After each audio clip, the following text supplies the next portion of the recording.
Good morning, everybody, and welcome back. Today is Thursday. This is your lunch break. My name is Ivana, and today is a special day. It's September 10th, but it is more importantly the first kind of full day that absentee balloting and getting those absentee ballots is starting in Alabama.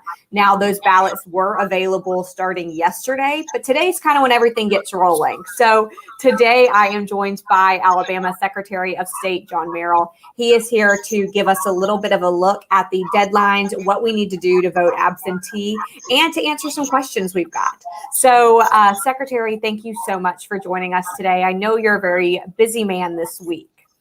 Ivana, I'm delighted to be with you and all of your viewers, just to make sure that their questions are answered to their satisfaction and that we continue to inform the public about things that are so very important related to the elections process, whether it be absentees or whether it be voting in person or just the general administration of the election. Well, thank you, Secretary. And first, why don't we start out by saying, what are these deadlines to get your absentee ballots and to get them back in? Well, first and foremost, I think the most important deadline to talk about is the deadline to be a registered voter in the state of Alabama. We want all of these people that are experiencing our time together today to know that they can join the 1,622,322 new voters that we've had since January the 19th, 2015, as long as they register by the 19th of October, which is 14 days before the election.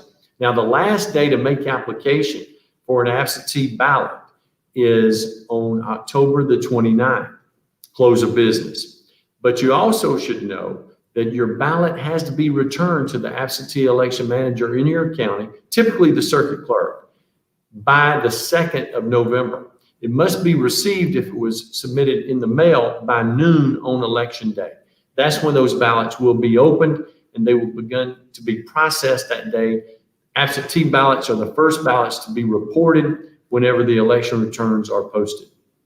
Now, we know that this is going to be an unprecedented year for absentee ballots, and that's not surprising because of the pandemic. I know that I'm looking at a story we had yesterday on AL.com. We're putting it in the comments for people to read, but officials are saying they expect a record of 150,000 or more skipping those lines in November to vote absentee. And we believe that number will be accurate, Ivana. I think it's important for your viewers to know the largest numbers we've ever had in the history of the state were the Obama reelect in 2012. We had 89,000 plus that were returned. When President Trump was elected in 2016, 88,000 plus. And when President Obama was elected the first time, we had 88,000 plus returns. So we're talking almost doubling that number of successfully returned absentee ballots on November the 3rd. So those people's voices can be heard through the absentee process. Now, what do people need to know about if they get an absentee ballot, either requesting it through the mail or going to the courthouse? What do they need to check if they are just doing the absentee ballot so they don't have to worry about going out and being exposed to the coronavirus? Well, sure. And they also need to know that they can download an absentee ballot application at alabamavotes.gov. It's in a fillable PDF on our website. Or they can just print the blank form. They can complete the blank form and send it in, following all directions, including submitting a copy of your valid photo ID. But as you all know, Alabama is an absentee excuse state. And because of that, we have to have a reason that we're voting absentee. Since we're in a declared state of emergency, according to Governor Ivey, we have the authority in the Office of the Secretary of State to invoke Title 17-11-3, which allows me the ability to indicate to all voters in our state the reason why they should vote absentee. And that reason is number 2 on the chart. It says I'm ill or infirm and will be unable to appear at my polling site on election day. So that's the excuse that will qualify all 3,643,233 registered voters to be able to be applying for and receiving an absentee ballot. Now, we've got a question from Kim, and I think that a lot of people have this question. And she says, when we get our absentee ballot, whether that is through the courthouse or via mail, can we return that ballot online, or does that have to be mailed or physically brought in? No, you can only return your absentee ballot online if you are a member of the military and you are deployed internationally. Otherwise, you have to turn your absentee ballot in person if you're doing it, or you can drop it in the mail, or you can return it through a regionally or nationally recognized carrier like FedEx, UPS, or DHL. Got it. Now, what is the difference in early voting and absentee voting? We know there's been a lot of confusion about that, and I would love for you to break that down. Well, that's a great question. The difference between universal voting by mail or absentee voting by mail is very significant. In the states that do universal vote by mail, and there's 5 of them that do it exclusively: Hawaii, Utah, Colorado, Oregon, and Washington. The 3 states that do it the best, Colorado, Oregon, and Washington, will tell you that to initiate the process in your state, you must first have your ballots being returned by mail at a 60% clip. Now, many of your viewers are very informed. And so the next question they would ask is, where is Alabama? What is the normal percentage of ballots being returned by mail in our state? It's 4%. So we are more than 56% from where we should be to initiate that process if it was even allowed by law. Number 2 is they will tell you that in order to successfully implement the universal vote by mail effort, you need to commit at least 5 years for successful implementation. Not 5 months, like a number of states think they can do it, but 5 years. Last but not least, there's a significant difference in the cost. In order for us to administer an election as we currently have it today with in-person and absentee voting, it costs $5.5 million per election segment. So a segment would be the primary, the runoff, and the general.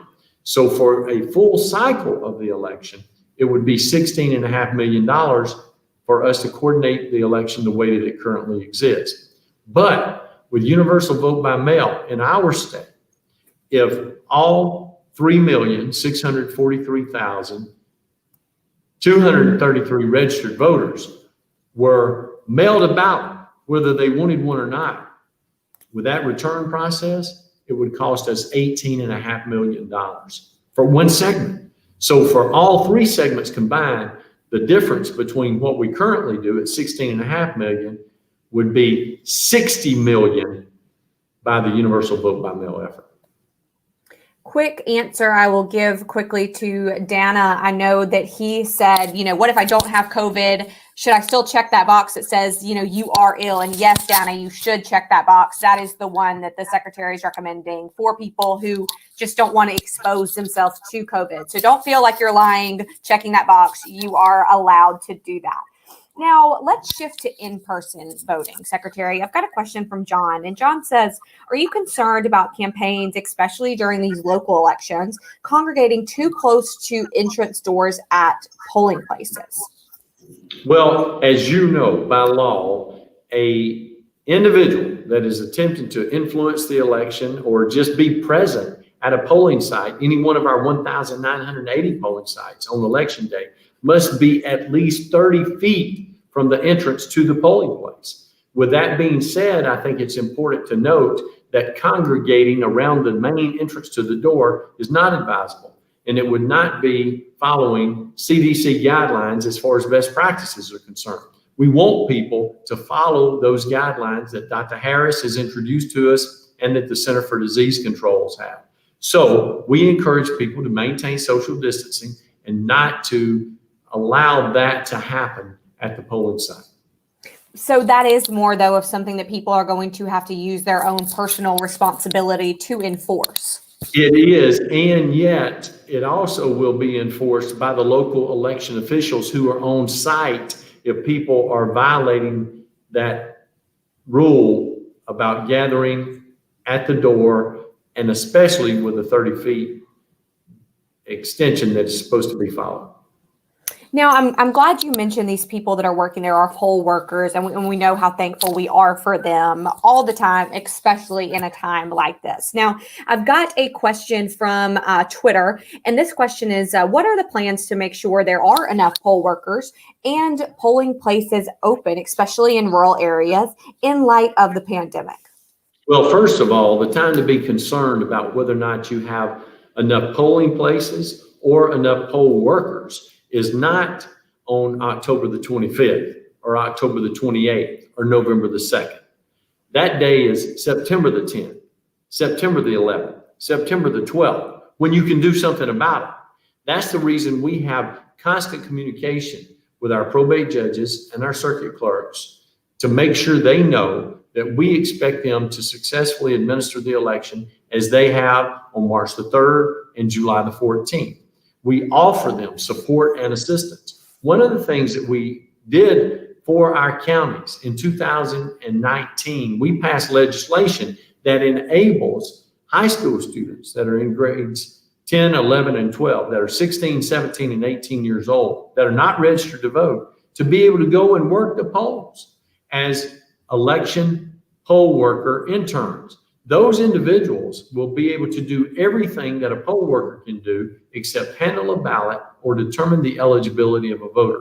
And there are a number of jobs that are available there. So that is an endless pool that is made available to those individuals. We have encouraged our probate judges, if in your county you have 100 poll workers that are supposed to be working, we've encouraged our probate judges to make sure they have 150 poll workers that are supposed to be there. So if the day before the election or even the morning of the election, someone calls and says, I can't go in for the COVID or because I'm ill or for whatever purpose, then those people have already been trained. Those people have already been prepared and they know where to go and what to do. The same thing with election sites.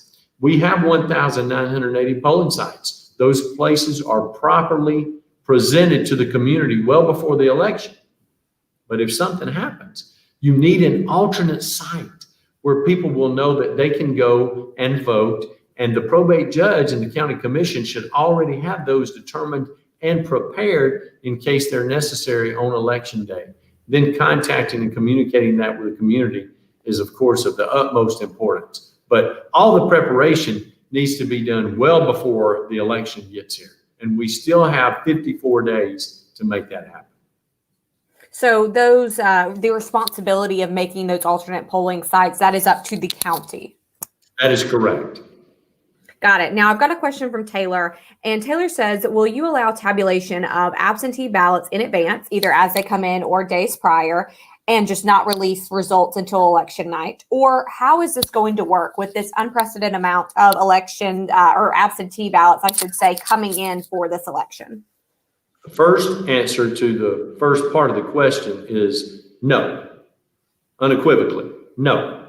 That is not allowed by law, and we follow law. And all statutes will be followed and adhered to the way that they've been passed by the Alabama legislature.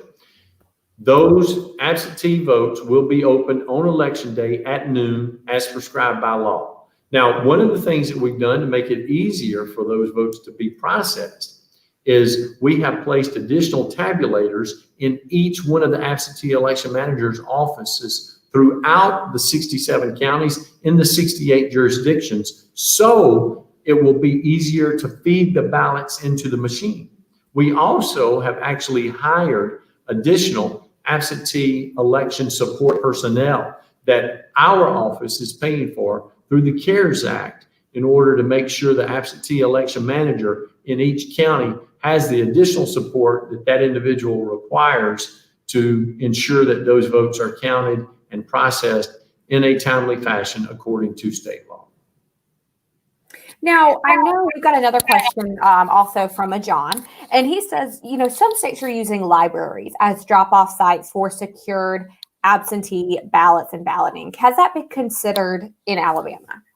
No, that is not allowed by statute.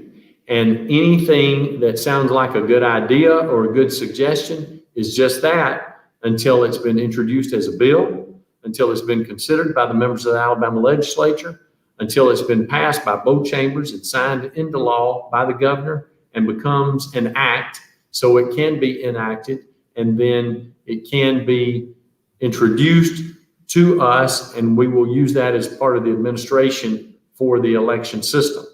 So that will not happen because that's not allowable by state law.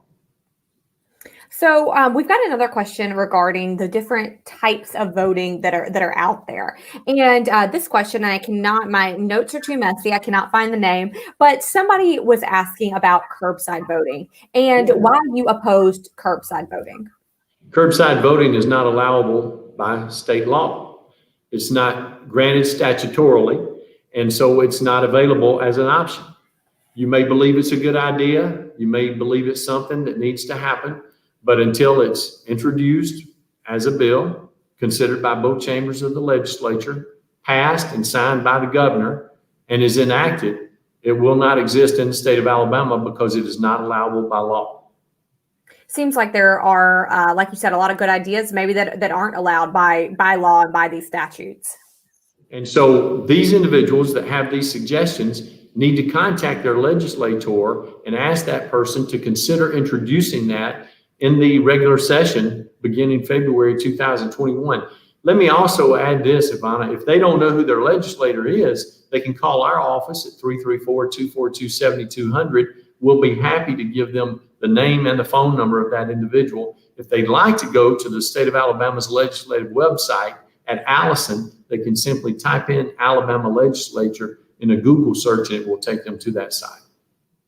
Thank you for those tips. Now, I know that some people, including myself, have this question of saying, maybe my regular polling place, we will say, is a school, a high school. And maybe this high school is closed right now because of COVID. They are doing only virtual schooling.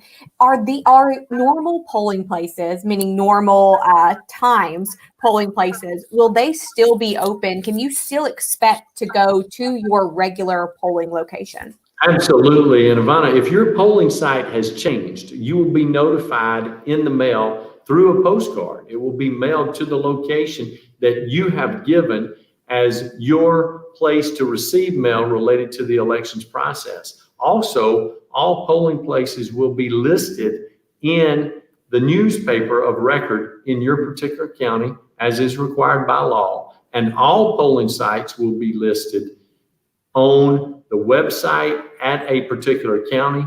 But even better than all of that, Yvonne, they don't need to be concerned about those things. They can go to alabamavotes.gov and they can put their information in. They can download our mobile app at Vote for Alabama, and they can put their information in, and it will tell them not only where their polling site is, what the hours are, it'll tell you what races are on the ballot for your ballot on the November 3rd general election day.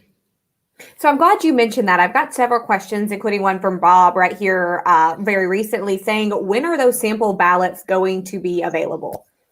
Well, most of those sample ballots are being uploaded now.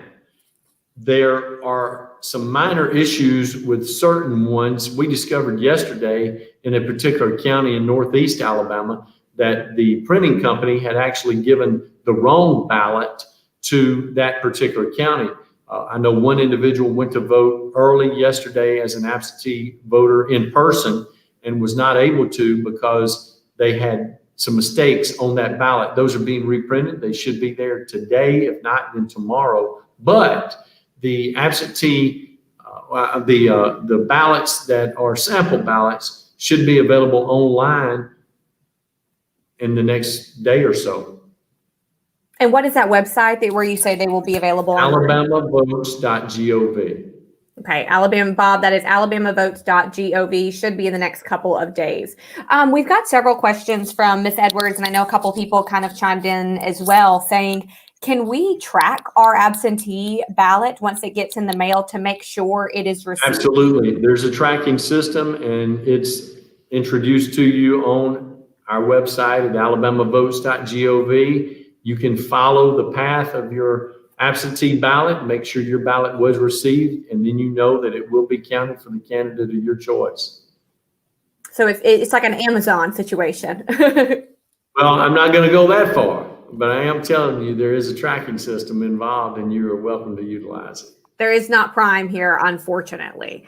Now, we've got some questions too. Mary Elizabeth asked about provisional ballots. So Sure. what is the deal with provisional ballots this year to make sure that people are not turned away from being at the wrong poll location? Look, anybody that wants to vote a provisional ballot is going to be able to vote a provisional ballot at any one of the 1,980 polling sites. Some people may not know what a provisional ballot is, so let's talk just a minute to make sure that we properly introduced it. Let me give one example. Let's say that an individual did not follow the suggestion and decided to apply for their absentee ballot the last week that it was possible to do so. Let's say they did it October the 22nd. They received their absentee ballot application. They submitted it successfully. They're waiting on their ballot to get back to them. They get their ballot in the mail on November the 1st. When they get it, well, it would be October 31st, which is Halloween, which is a Saturday. The 1st is Sunday. And they complete it and they put it in the mail.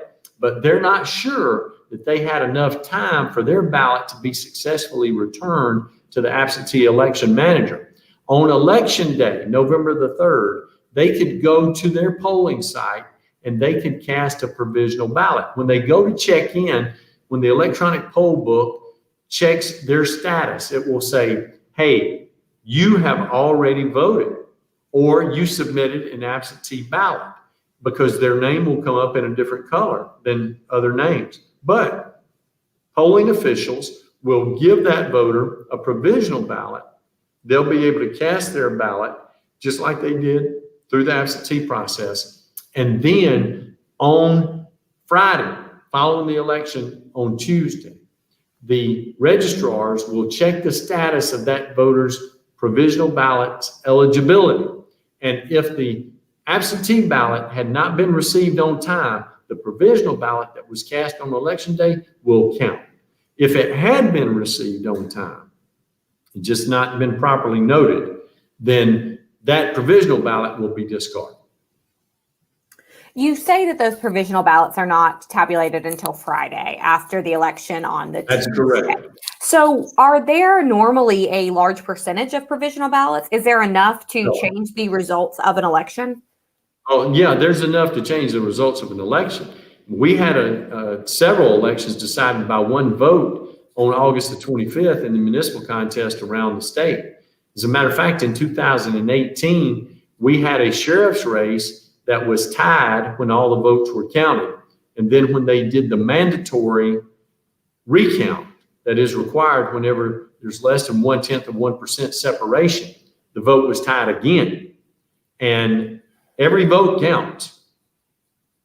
Absolutely. And I think you kind of answered my last question here, but I'm going to ask it again anyway. And that is all of the people who are saying, can I vote twice? There has been notions about that in the news recently, and people are confused if that is even possible. If you can send in an absentee ballot, and then if you can go vote in person. Yes, if you intentionally vote twice, if you're doing so with a reason to try to support the candidate of your choice in a dual location through the absentee process and through in-person voting, then we will identify you. We will investigate the situation. If it's warranted, we will ensure that you are indicted, and we will prosecute you to the fullest extent of the law. That does not matter if you're voting for the president or if you're voting for Vice President Biden. That is our commitment to you, to ensure that we have a safe and secure environment with accountability and transparency related to all ballots that are cast.